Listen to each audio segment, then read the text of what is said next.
This is the final chapter of the illusion of control. If you've come this far, you've already questioned the first two pillars that silently shaped your life. In episode 1, we shattered the fantasy that you were ever truly in control, exposing the illusion of the self as a central operator. In episode 2, we dismantled the identity you've spent your life performing, revealing how becoming someone is often just a more elegant way of self. And now, here we arrive at what's left when all that falls apart. If you haven't watched the previous episodes, I recommend you start there. This final chapter isn't a lesson, it's a return. There's a quiet lie embedded in almost every path of self-development.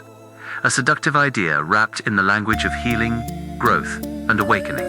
That somewhere ahead of you is a better life, not just better circumstances, but a higher state of being. One where you're calm, wise, untouchable. Where your triggers are gone, your wounds healed, your chaos silenced. The you you're supposed to become. And that fantasy is what keeps you reaching, chasing, climbing, not for things, but for identity. You don't just want a better life, you want a better you to live it. But let's pause. Where did that fantasy come from? Who taught you that being human, flawed, reactive, unsure, wasn't enough? You see it everywhere, in spiritual teachings that promise enlightenment, in success coaches selling confidence, in social media narratives that frame ordinary existence as failure, unless it's aesthetic, aligned, and optimized. There's always another level. There's always someone who made it. And if you haven't, it's your fault. So you start hunting transcendence. You try to meditate your pain away. You chant, journal, read, stretch, breathe. You try to forgive your past, rewrite your thoughts, raise your vibration. And yet, somehow, you still feel human, still triggered, still tired, still doubting. And that's when shame creeps in. Because you were promised clarity, but all you got was silence. So here's the truth no one profits from. There is no higher life. There is only this life, dressed up in different costumes. The fantasy of transcendence is often just spiritualized self-rejection. A more beautiful way of saying, I shouldn't be this way.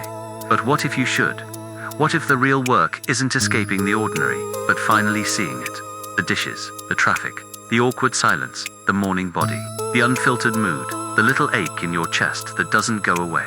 Not as obstacles to overcome, but as the very fabric of what it means to be alive.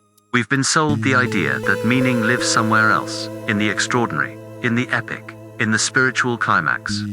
But maybe meaning was never missing. Maybe it was just too quiet to compete with your fantasies.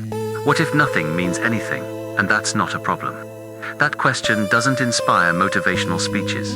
It doesn't sell books. It won't trend.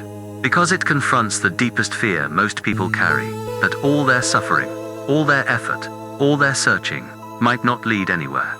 We want life to teach us something. We want our pain to count. We want the chaos to be for something. But what if it isn't? What if life isn't a lesson, just an experience? This isn't nihilism, it's clarity. When you stop demanding meaning from every moment, you begin to feel the moment itself, not as a piece of a bigger picture, not as a metaphor, but as what it is, raw, unscripted reality.